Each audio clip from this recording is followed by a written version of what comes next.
The following episode may contain discussions surrounding suicide, mental health disorders, self-harm, and other very real, very triggering topics. If, at any point during the episode, you or someone you know is in need of support, please don't wait. Call 988 or visit iasp.info to easily access resources or have a one-on-one conversation with a certified mental health expert.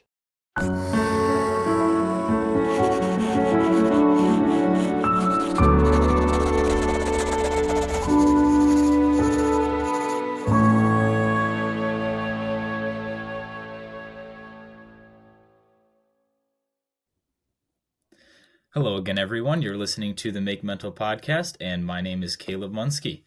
Today, I am joined with Tamica Smith Jones, the Chief Operations Officer at Kennesaw State University, correct? That's correct, Caleb.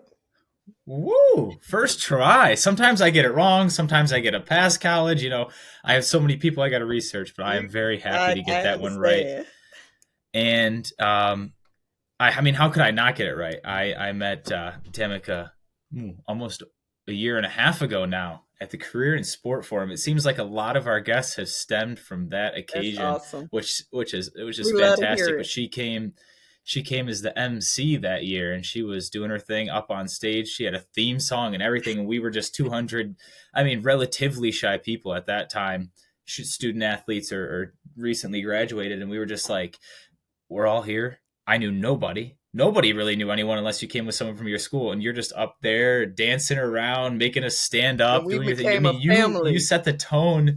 You set the tone for the entire weekend, and not only that, but it seems to be like the tone for the past 2 years. Because I can tell you that group chat is still alive and well. That's good to hear. I love it. And so many of you all have reached out to me since then. So it just warms my heart. And like I always say, I'm on your team now. Oh, you're in our backpack, I think was the exact words we used during that reference or during that conference. But I think it's interesting too, because a lot of times people will give themselves up as a resource and people don't really act on it. Yep. I mean, if someone's in a spot in their life where they can give themselves as a resource and they know what they're talking about, you've seen them, in my case for you, at multiple different events for the NCAA, and then hello, we got to get her on the podcast. So we've been working on this for a while, and I'm very excited to have you on and kind of pick your brain here. But before we do that, we have to kind of pump your tires a little bit. We got to give maybe some chief operating officer stats or a little thing. I got a little surprise for you. So Tamica Smith Jones joined the Department of Athletics at Kennesaw State on February 1, 2021 as the Chief Operating Officer. She runs the internal day-to-day operations of the department and oversees the strategic planning initiatives, departmental policies, game operations, budgets, etc. She brought forward an annual fundraising tool for coaches at the athletic department that branched campus-wide called the KSU Raise, which has supported programs to raise significant resources to support student athletes and staff. And it has made special projects possible, such as foreign tours, which is really fascinating to me. She serves as the administrator for both the men's and women's basketball programs. And one of her major tasks was leading the hiring process of Octavia Blue as the women's head basketball coach almost immediately. I think it was within 6 months after your hire. So that's kind of a quick turnaround. I mean, the list could go on and on, but you can tell she is an integral part of that athletics program. And prior to that, she was a female sport athlete in basketball.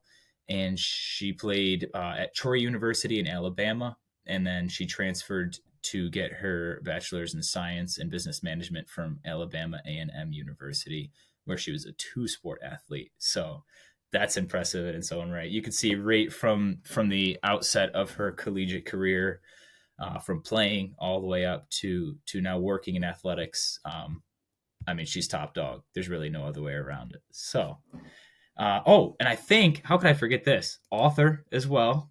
That's right. A ball in a dream. Well. That's right. Plug it. And weren't you on Sports Illustrated, if I remember? Maybe. Now we're being humble. Now we're being too humble. I mean, shout it out. What was it for? I think I remember. It was like the 100 most influential Black women in sports. I couldn't believe they Oh ran my! across So my I was name right. somewhere. Top dog for sure. Holy crap! That I mean, that's fantastic. You can do a little brag there. No one's gonna hate you for it. That's incredible. Anytime you're on a top 100 list for anything, it's incredible. But that, I mean, that's just extra special. So It was sweet. listen up, ladies and gentlemen. Buckle and listen up. Tamica knows what she's talking about. And if that wasn't proven through our 45-second little tire pump there, then I don't know what is. So thank you so much for joining us with that all out of the way. Little tongue twister there. Let's hear about you. Who is Tamica Smith Jones? Well, you just shared a lot about what I do, but who I am. First, I'll say I'm a child of God. I'm a woman of God. I have a lot of faith that has been a part of my values coming up. That my parents instilled in me. I'm a daughter. I'm a mother of two amazing um, Sagittarius. It's December 1st, so I can plug them because they get all of the month of December with birthdays and holidays. I'm an advocate and really take pride in being a mentor and a model for student athletes. I've had the joy of being on a college campus and collegiate athletics for most of my life. So being able to do that and be an illustration of hope, I think is really fulfilling. Um, as chief operating officer, I have a big title there. Three small words, but still a big title. But I think the biggest piece of that for me is just being the glue of our department, being able to fill gaps where it's needed, and really serve. And I think that's my heartstring. Just every day I wake up, I'm just looking for an opportunity. First, thank God I open my eyes, and then secondly, take care of myself, my health, and that's physical, mental, social, emotional, spiritual, and then go out into the world and see how I can make it better. So that's a bit about who I am. I mean, that's beautiful illustration of hope. Just let that sink in for a second. I think that's the first time we've heard those words paired together in this podcast. So we appreciate that outlook on life. I mean, a lot of people aim to be a servant leader, aim to be someone like a beam of light, but illustration of hope, I feel like, just holds a whole different meaning. Really, same, maybe not different meaning, but different weight to it. You could go out in your day and just after you do your morning routine, like your prayers and whatever, and just say like, oh, I hope that I change someone's life today. Or you can actually go out and paint that picture. What do you do every day, maybe that you don't even realize, to be someone's hope, to do that act of kindness, so that way you make sure it's accomplished and not just say, man, I wish it happens. Yeah, I think the biggest piece is just really taking care of myself. I think the way I show up every day is important, especially as you know, um, perhaps a public figure, someone that others, look to and depend on. And so I really try to make sure I do the things that make me feel great in the morning when I wake up. And so some of those things are part of what makes my mental health, solid and strong. And that's just, workouts when I was playing was, fierce, but now I work out to make sure I'm feeling good. So it's kind of made a full turn. And that's very much a part of my mental and emotional health every day is just being able some days that I don't get a chance to work out. I feel it and I'm just like, I'm always trying to get back to that workout. I like to do, quiet time and just, be at peace with myself and be able to hear my own thoughts sometimes, meditation, yoga, just slow down. This evening is one of those times. That's why I'm so excited that I got a chance to do your podcast in a time that I wasn't rushing and busy and trying to just, check a box. That meant a lot to me. So being able to just show up, fully feeling good, I think allows me to everyone that I engage. I mean, I speak to people, that may be a lost, thing these days, but if you make eye contact with me, I'm going to say, hello, how you doing? And sometimes I may slow all the way down and really say, how you doing? And I think that, in the environment I'm in, I'm on a campus with 45,000 students. You just never know what people are going through and what, who's talking to who's not getting anybody to talk to. One of the first things I did when I got to Kennesaw was I moved the office desk out of my space with chairs. It was more formal executive style, and I put two red, almost lounge seats, sofa seats in there. And when you see the difference in when people come in, they spend time with me, and I'll go over and sit on one of them. I only have two. And it's special. I mean, they really, take their time and talk to me about what's really going on. And I think that's important. So those are some things that I do very intentional. I'm very thoughtful every day. And, I think it's made a difference because I can see how people respond to it.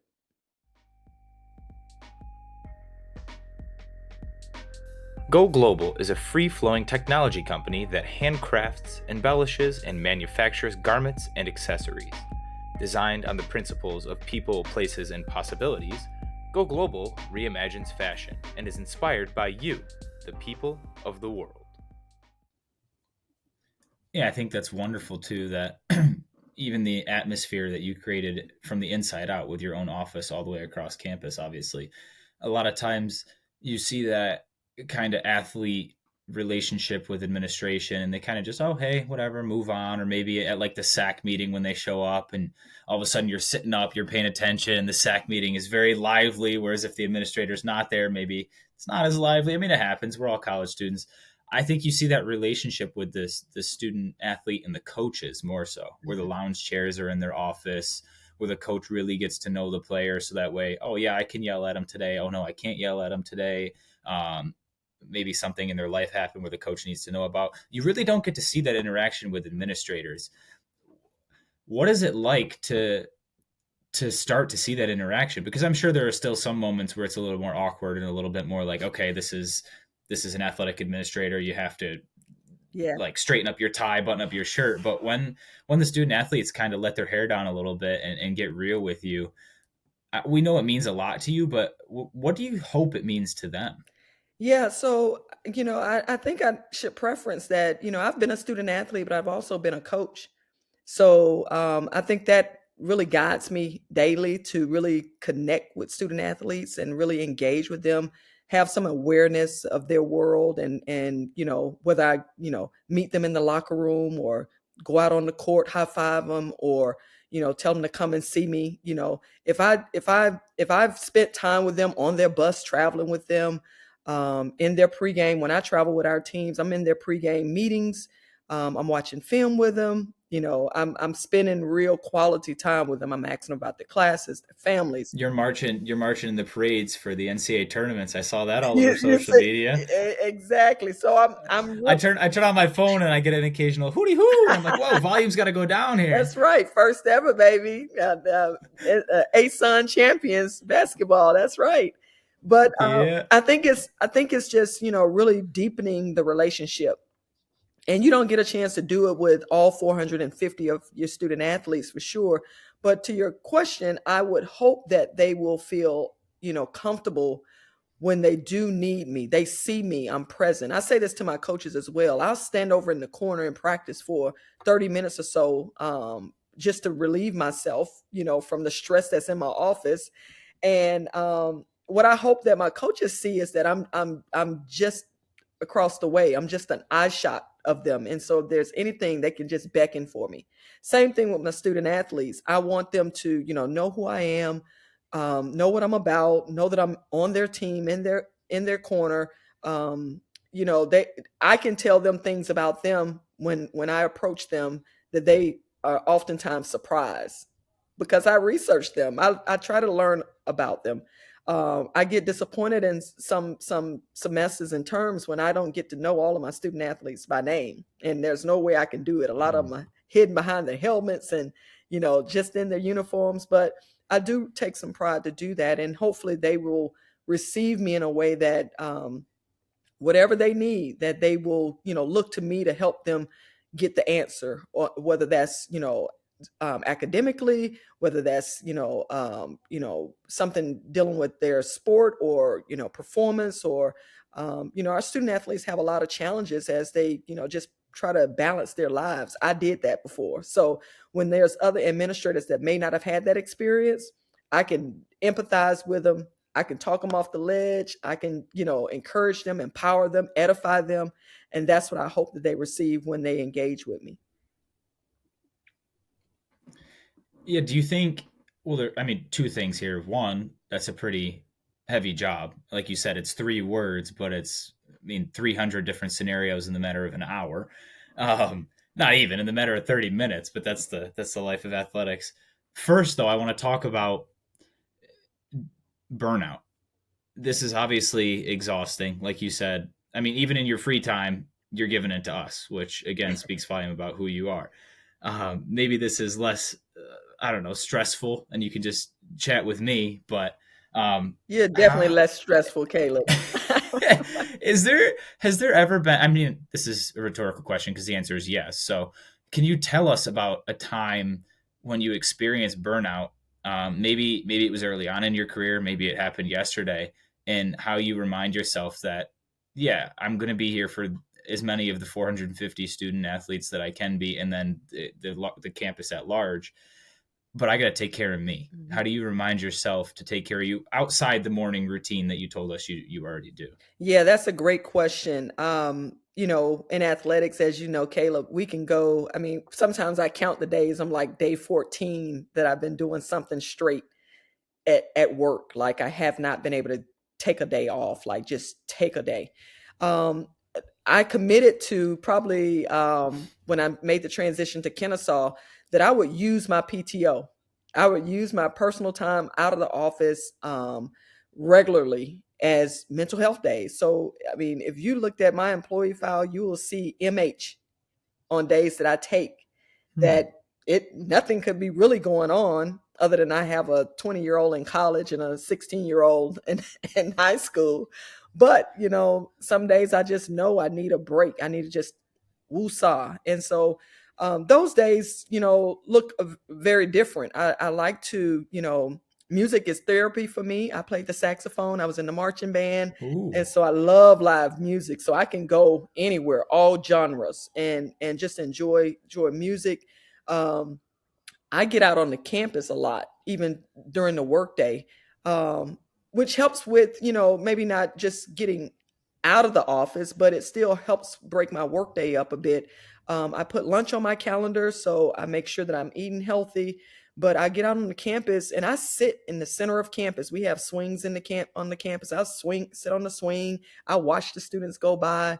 It's just, mentally, it's just relieving for me. When I get home, you're not going to believe this, but I'll get out of my car, I'll take my shoes off, and I'll walk on my grass.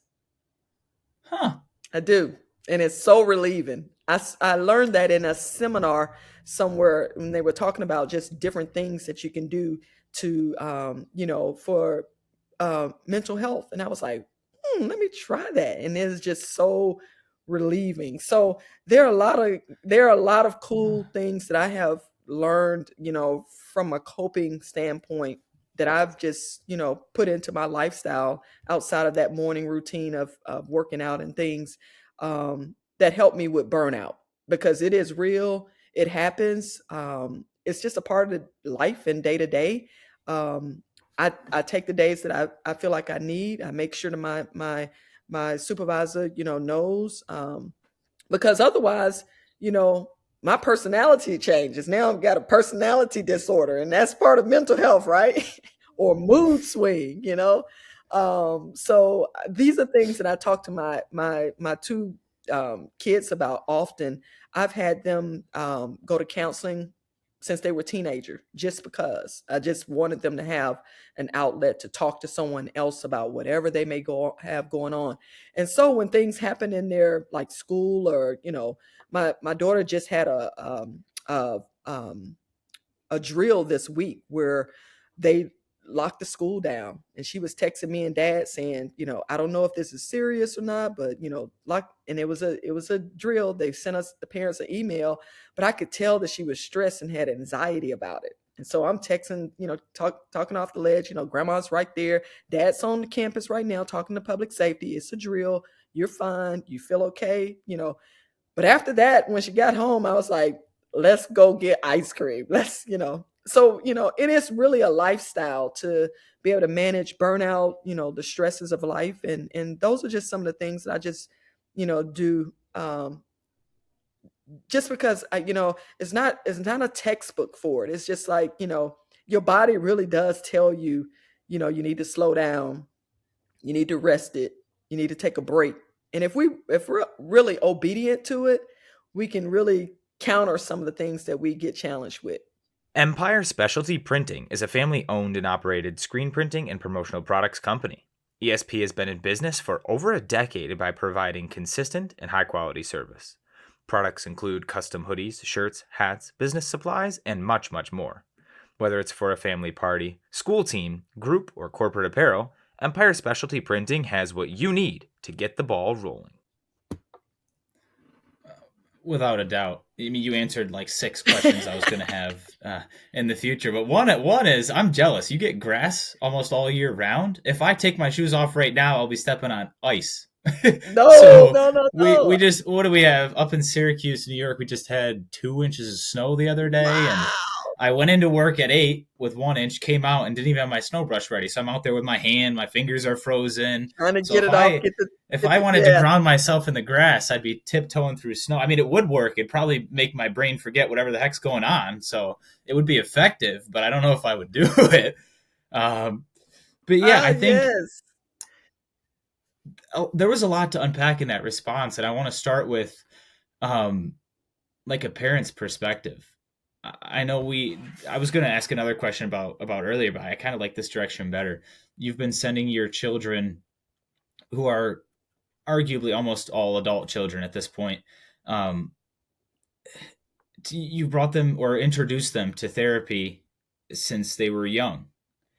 How, as a mom, has that been for you? Because I know a lot of parents struggle with the balance of, oh, I want my kids to come to me with everything. But as a Yeah. kid, I mean, you remember, like, you did something stupid or you made a mistake, the last Not person going you to want to your tell is parents, but mom. The last person you want to tell is, and then 100%. 10 years later, you're like, hey, by the way, mom, yeah, I almost got arrested. Like, mom, if you're listening, I've Yes. never almost got Yes. arrested. I don't know why that was the thing. Mom, don't panic. Um, Listen, we but to get get it. to the point, for you as a parent, how was learning to accept the fact that my kids, yeah, they'll love me, they'll want to talk to me, but not with everything. Yeah, I think it's just a, reflection of who I know I was as a young person and what I did, what I took to my parents. And my parents will tell you, it wasn't a whole lot I didn't tell them. I mean, I just knew that they were my best advocates, and if I ever needed to get out of something, they were going to come for me and help as best they could. So I try to do the same thing with my kids, but I knew I wasn't telling them everything. So, with all that has transformed, since I was, growing up and this day and age, I just felt like, I want to give my kids the best, life they can to set them up for as good of success or better than I had. So, being on a college campus really transformed my mind around just mental health and counseling and therapy. We have sports psychologists, and so whatever we're doing on the college campus, I'm bringing it home. They're hearing it. They're engaging with our student athletes, so it's become really natural to them. And then, just I remember the first time took my son to a counselor, and he came out and he was kind of like, he was a little leery going in. He was like, Mom, what are we doing? I don't need this and I was really introduced to it because I joined Jack and Jill, which is a mother's organization, and I had a sister friend in that organization who was a therapist, and I was like, I'm gonna. She was talking about her kids going to therapy and what she does, and I was like, I'm gonna send my kids and see if they'll just come and go attend a session with you. And she's like, sure. And so that's what I did. That's how my son got involved in it. So he was Hmm. familiar with the person, was friends with the child of that person. So he just did it casually. When he came out, he was so jipper and just full of joy, and it was like, I know he's not supposed to tell me anything about it, and I was like, how did it go? And he was like, it was okay. And I wanted to know so bad what, of course she never told me. He never told me. But one thing that I saw visibly was that he was relieved by just sharing whatever he shared, you know, in that time to someone else other than mom, other than dad. So um he was the first to start it. And then when my daughter got of age, I think 14, I sent her to a session, and she was really, kicking about it. She was like, "Mom, he needs it. I don't need it." So yeah, that's how they do.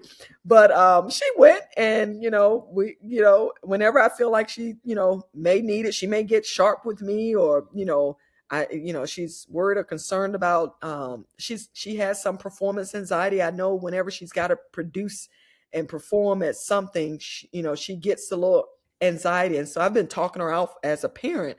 Now I take her to the counselor and say, just go talk to Kendall about it, and see, what she says. And so, it's just natural for him now, but it is something, to know that your children are, opening up to someone else. And it's been very beneficial for our family, for sure. That's wonderful. And I know there's always a huge debate of like, how young is too young to introduce the topic of mental health? But you found that 14 seemed to be the sweet spot for your family. Do you think it depends on the situation? I mean, I've had friends that saw a therapist in elementary school.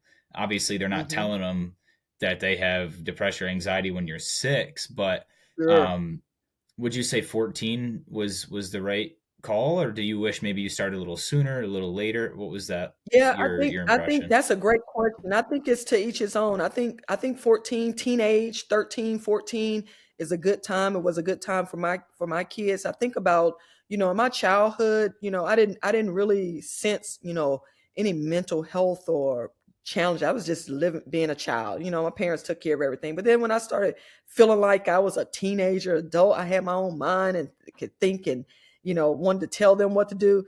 When you feel like you need to tell your parents what to do, you probably need to go see a counselor. That may be I the was just gonna disclaimer, say right? that. That may be the disclaimer. But I tell you, when I was a college age student, I think I realized that, there was a mental health component of my holistic health. And, just the Hmm. way I thought and felt, and just my mood throughout the day, I knew there was something else that I may have needed to just, fulfill me, and make sure that I was grounded and stable, and showing up my best self. Now, I didn't go to a counselor. My mom was a certified counselor, has been all of our life. So I talked to mom a lot. This is what's going, and that worked for me. But for my children, I didn't feel like I could counsel them that in that way. I always offer my mom up to them. I say, you talk to grandma about that, and if they say no, we going to see Kendall then. So that's just how it's been working for us. Yeah, you have a level of self awareness that I don't know if many people have. Obviously, a lot of our guests have it. I've been coming to find, but has that always been something that you've had, like a higher emotional intelligence, or is it something that you really made it a point to work at so you can give your children that better life that you mentioned?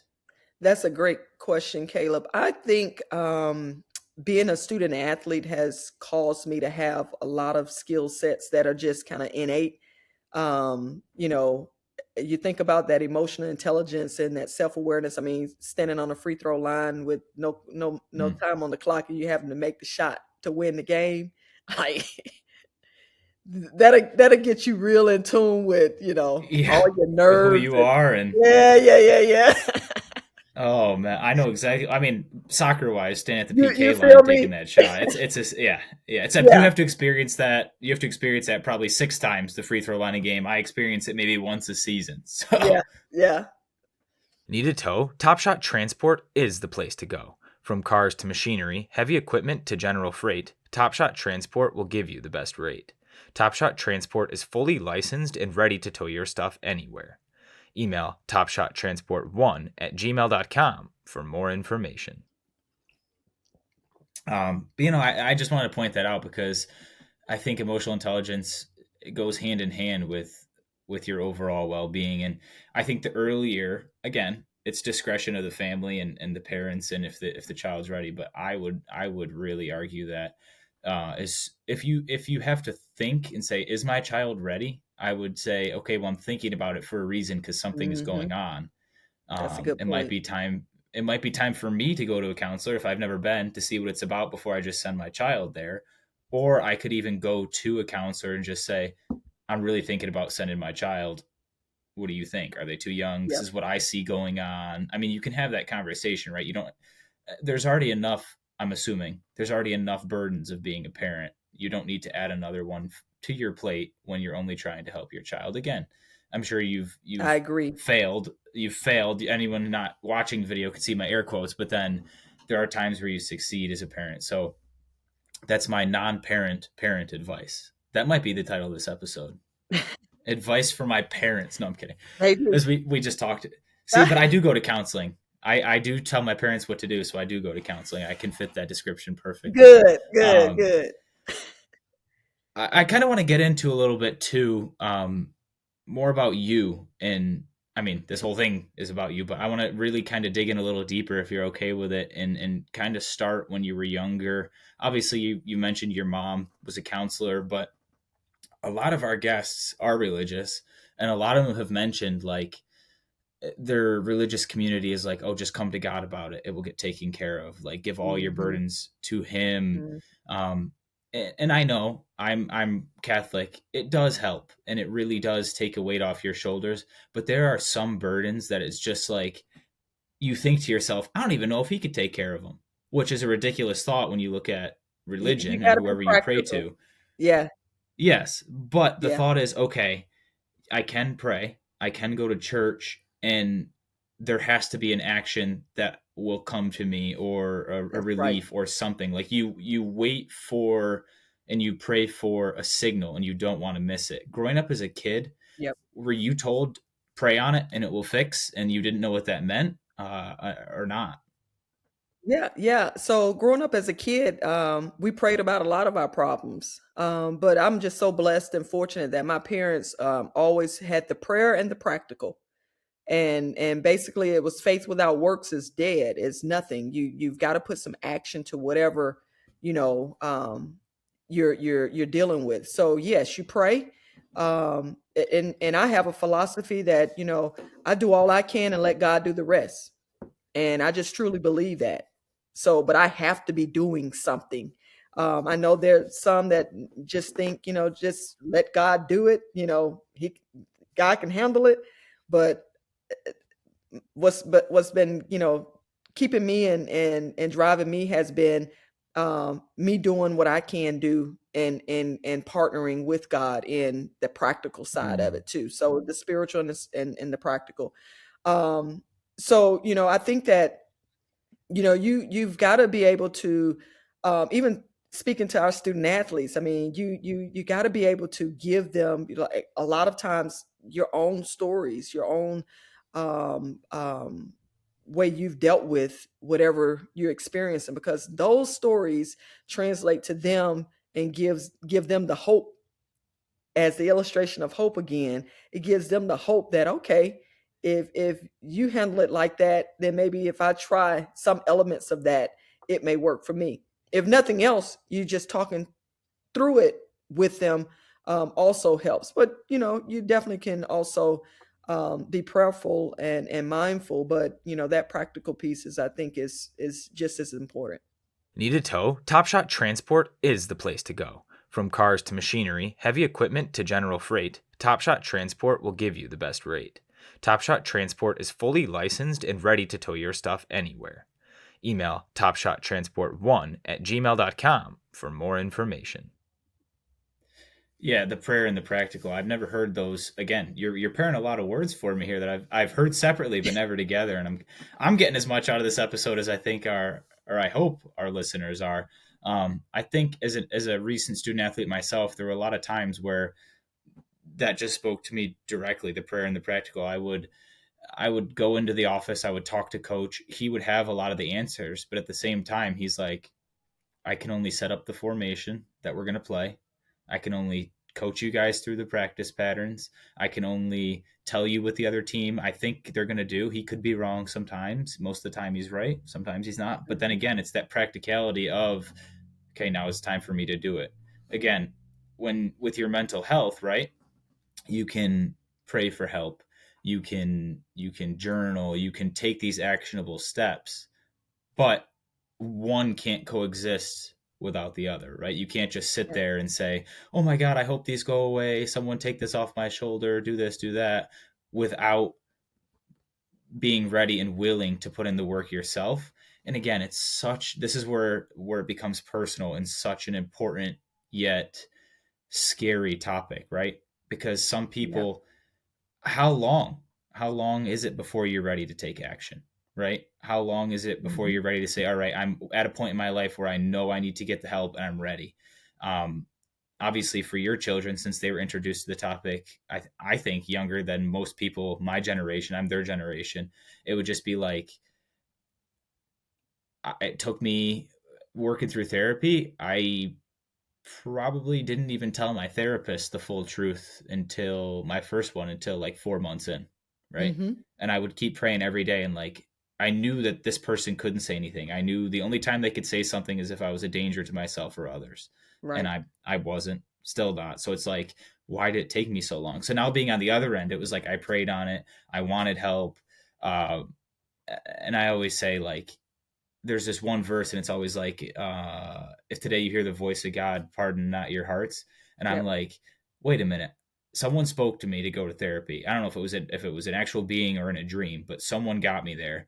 Now someone's telling me like, you're not telling them this and they can help you. So then it's like, all right, that's him speaking to me. Right. So Right. when you pair that, and again, if you're not religious, just use your thoughts, right? When you pair that thought of someone's telling me I need to go get help, or it could be yourself telling you, you should take that action. And at this point in the episode, I would like to take a second to say if you're struggling to take those actions and you're having the reverse thoughts, please stop this episode. You can text, you can call 988. It is the suicide prevention hotline, but they do so much more than just suicide prevention. We realize that this episode and all of our episodes might not be enough for people, but there's definitely something out there that will help you, or someone out there that will help you. So please, again, 988 at this point in the episode. If you're not getting the help you need from us, someone loves you enough and will give you the help. Okay. That's never an easy disclaimer, but I think Yep. there's always a point in an episode Necessary. Yep. where it's 100% necessary. So thank you for letting us do that. To kind of transition here into the back quarter or back half of the episode, um, can you tell us about a time when you were a student athlete, maybe? Because I know we have a lot of student athletes on this that listen to this podcast, that you just felt like an utter failure, and you were just like, "My goodness, why am I even like? How did I get here? How am I able to play college sports? Like maybe your grades were struggling. We've all been there as a student athlete. Mhm. Ironically enough, my grades are better in season than they are out of season because I got less time to get in trouble and Right. get the thirsty Thursdays. All my athletes know what I'm talking Yes. about. But um, can you tell us a time in your collegiate career where it was your rock bottom and how you dug yourself out? Yeah. So I started out, as you said, at Troy University, and I was a full scholarship athlete there. Had plenty of good playing time, great academic, great social with my teammates. But everything off, you know, offline, off without the team, just didn't feel, like home. It just felt different. I was homesick. I don't know what the issue really was, but I knew I was not feeling, fully who I was. And so I decided I was going to transfer. And I think that was probably the place that I felt like, at my lowest. And because I didn't have another place to go, I didn't know where I was going to go. I just know I didn't want to have another, year of socially outside of my team not being connected. I had goals for myself. I wanted to pledge a sorority, so I was able to do that once I transferred. I couldn't do that where I was. But some things that were really a part of my, core that I was not able to, just simply as, finding a good church home. I was a what they call a PK, so a preacher kid, and my father was a pastor, and my mother as well. And so I decided I wasn't going to go back to Troy, and went home. I put everything I had in my car and went home. And my parents came out to meet me on the steps, and they were like, "What are you doing?" Like they could tell all of my stuff was in the car. I said, "Well, I'm coming home. I'm not going back to Troy." And they were like, "You can't come back here." Basically, they was like, you better figure it out. So eventually I told them, being the person that I am and personality that I am, I was like, well, I figured it out. I got that scholarship. Never cost you a penny for me to go to school. I'll get another one. And so I called the coach that recruited me to Troy and was saying, I'm probably not going to come back. Just looking for something different. Can you help me? And sure enough, she helped me and got me to Alabama A&M. So my family's from Alabama, so I just stayed in that area, and that was really just a transformative time in my life. It was a decision that I made without probably being prepared, to know what the end result would be. But it turned out really, really well. And so in the year of the transfer portal, I certainly understand and can empathize with student athletes that may just feel like they need to transfer to go home. They just not, this experience is not what they thought it was. Things could be going great academically, athletically. For me at Troy, it was beautiful, but socially there was a disconnect on that campus that I just couldn't overcome. And once I made that transition, I just felt so much more like myself, and the rest is history. And I think that disproves a lot of theories with the transfer portal of like, oh, there's no more commitment, there's no more this, there's no more that. You don't know what battles they're facing really. Like you said, Yep. you could be the starting point guard on your team, you could have straight A's, scholarship player, and just not be happy, but still show up and smile, right? Because you do have a Yep. scholarship at the end of the day. Because Yep. you appear to have everything when the two things that you really want, or three things, I'm not going to narrow it down, just aren't at the school you originally thought they would be. I mean, you're 17, 18 years old, hearing all this good news, about to go to a good school. You're doing this, you're doing that. Like you're young. You get caught up in the glitz and the glamour sometimes. It happens to all of us. And then you get there and you're like, whoa, like I don't have mom anymore. I don't have dad. I don't got my siblings. Like it's just me. You throw yourself at the sport, force yourself to make it go well, and then you just again you experience that burnout and all those things that even former athletes sometimes get so far removed from just because of the noise of the universe that they forget that they Yep. went through struggles once too, you know. And Yeah. yes, they're adults, but I'm still a kid, so there's still a lot to learn and a lot of decisions to make. So, okay, let's move into the Yeah, the and it's little really last interesting section. because, Oh, okay, Troy was never mind. such a great experience. Troy was such a great experience. I mean, again, athletically, I mean, we were traveling all over, playing in whatever league we were in at the time. I was playing great minutes, had great teammates, and they built a new Trojan arena once I transferred, and my mural is up in that arena. And my teammates were calling me back saying, "Now, how did your mural get up in the arena and you didn't even finish?" I was like, must have been the Dion factor back then, huh? But uh, I'm super indebted to Troy, and very grateful for the opportunity that I got to transfer, and get, all those other things that I wanted out of my college experience. I needed them both. And Mhm. so when I deal with transfers now, I really try to understand what are they looking for, what do they need, and try to, help them navigate that space.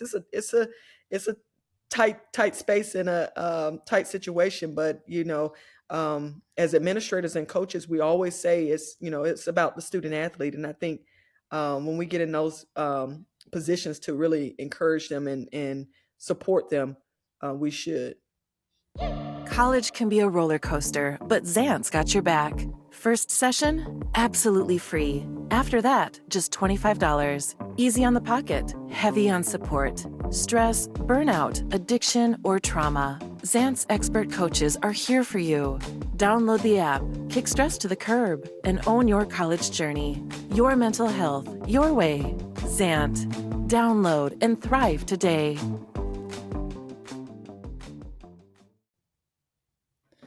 Yeah, and anyone who knows you knows that, like you said, you appreciate both those schools, and I think it's important to note that in such a polarizing world, there doesn't always have to be a villain. Like, just because you left Troy doesn't mean Troy was just a pile of Right. crap, right? It doesn't mean anyone did anything wrong, even if it was the other Nope. way around. If you left Nope. A&M, it doesn't matter. There doesn't always have to be a villain, and there doesn't always have to be a reason. It just could be Tamica wasn't feeling it. She needed to go home. And any, in my opinion, and I guess I'll just come out and say it because everyone knows my opinion, any good administrator will help you get to where you need to be, because after those 4 or 5 years, if you have an injury, life keeps going. I mean, it's That's like a right. percentage of the 1% of college athletes that go on to play pro sports, and even their career comes to an end. So you always have to set yourself up for a life outside of sports, even if you're preparing for one inside one. And I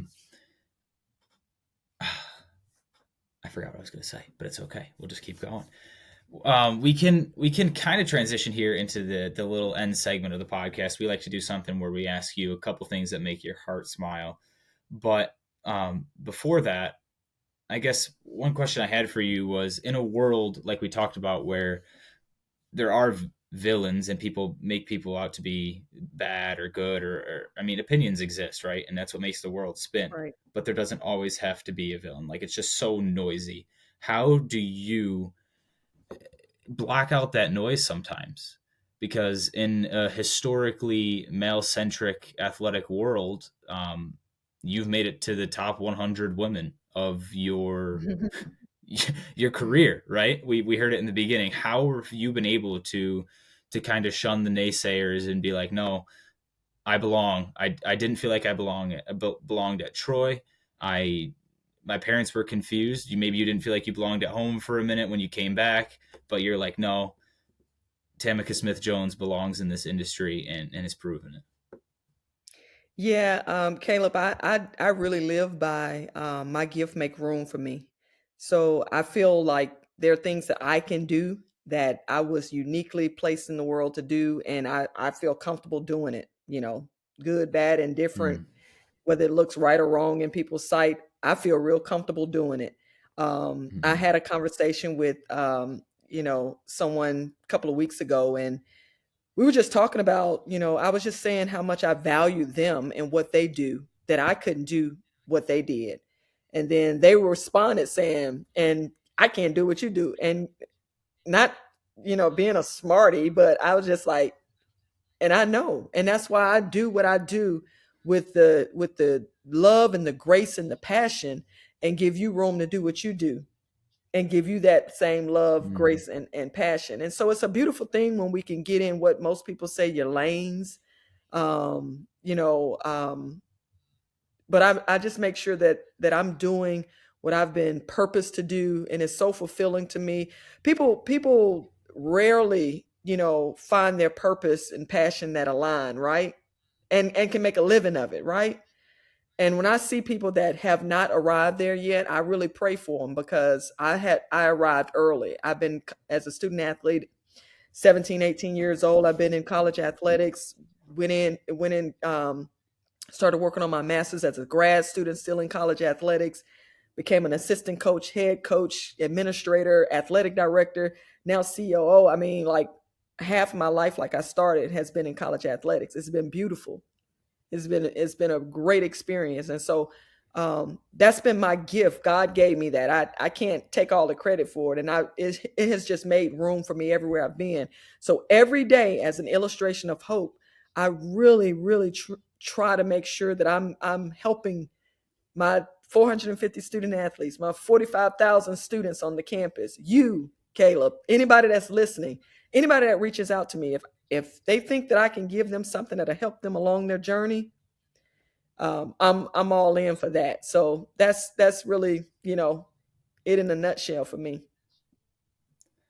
Again, another beautiful message. I think only each individual knows who they are. And when you feel like you're not enough, when you hear that you're not enough, when you fail, even if you succeed too many times, you can get a self or a misrepresentation of self. At the end of the day, in that maybe 10 minutes where you're like in between sleep and you're able to sit down and say, this is who I really am. Yeah. This is what I really want to do in life. And it doesn't matter what anyone else thinks, quite honestly. And get around some people that believe the same thing that you believe, that believe in you. Oh, yeah. Fill your backpack with sharpened pencils. Fill your backpack with sharpened pencils, baby. That's right. I love it. Oh, that's amazing. That's amazing. So you heard it. Really believe in yourself. Really trust yourself. Know what you got going on. Don't be afraid to strut your stuff. Strut your stuff. I think that's more of lingo that we'll understand as student athletes, right? You're on the team for a reason. Coaches picked you to take this free throw, or you got in the position to take this free throw. Just know you've done it 1,000 times. Block out the noise and let it go. So that will bring us to the last little section here of the Make Mental podcast. We are curious. Well, I guess I'm curious, but now all of our listeners are curious. What are 3 things that you haven't mentioned yet? One of them's going to be your kids, so I guess we'll give you 4 that make your heart smile on a daily basis. And your students know they're loved. So we're not going to take out your kids, but we'll take out your students. Okay. So except for them, what else makes you smile? Yeah, those are really 2 good factors. What else makes me smile? When I see others, reach their goal or dream, whatever that looks like, that makes me smile. I'm in a industry where there's W's and L's every day. So when support staff or teammates, administrators, coaches, or whatever get those W's, that makes me smile. I think that, other things that make me smile is, just seeing acts of kindness, all around. I sent my daughter in to get a Starbucks one day. Well, she wanted me to take her to get a Starbucks. So I gave her, I had cash for some reason. I had like $11. I said, that's plenty to get you two Starbucks. You won, me one. She was calling me frantically like, Mom, I'm in the line. I've got our Starbucks. I need 70 cents. And so I was in the car. I couldn't leave the car. And I was like, well, just don't get mine. She comes out with both of them. And I was like, how did you get both of them? She said, the lady behind me gave me 70 cents. That, and then I get a chance to give her a life lesson in that act of kindness. Right. What else makes me contagious? Smile? Yeah. What else makes me smile? I think the biggest smile that I have is every day I wake up. I know, God has smiled on me and I'm ready to take on whatever the day's challenge is and enjoy it. Ready to put your feet in the grass. You got Get home from work, put your feet in the grass, and then kick them up. You got it. You should try that. Don't try it on the ice, though. In the better weather, I will. I think we got one more 50-degree day coming. I'm just going to be sprinting around my front yard taking the grass for the last time this season. But that's hysterical. But thank you once again so much, Tamica, for coming on to the Make Mental podcast, sharing your wisdom, illustrating your hope, and hopefully allowing others to experience some relief, maybe some joy, and get a bunch of helpful tips and tricks on how to navigate such a noisy world. So thank you so much for sharing your love with us. And we can't wait to see you when the top 50 Sports Illustrated editorial comes out. Thank you, Caleb. I appreciate it. This has been fun. If any of your listeners need anything that I can help them with, tell them to reach out to me. I'm here to serve. Do you want to drop an email for him really quick, Sure. or TJONE498 at Kennesaw, KENNESAW.edu. You can find me on ksuowls.com. fantastic? And if you reach out to her, just let her know you listen to our episode here, so she has a little bit of context, so she's not just like, who is this? But I mean, she'll respond anyway. But if you could start the conversation off on a good note, maybe actually, here's the challenge for you. If you reach out to her through this podcast, let her know, but then also practice putting your feet through the grass, seriously, and then let her know how it went. I'm curious now too. I'm gonna hit her up in about 3 months asking if anyone knew. I'm gonna be looking for there it. there you have it for another episode of the Make Mental Podcast, well into season 3 here. Thanks again to the listeners and the guests alike. Without them, our platform does not exist.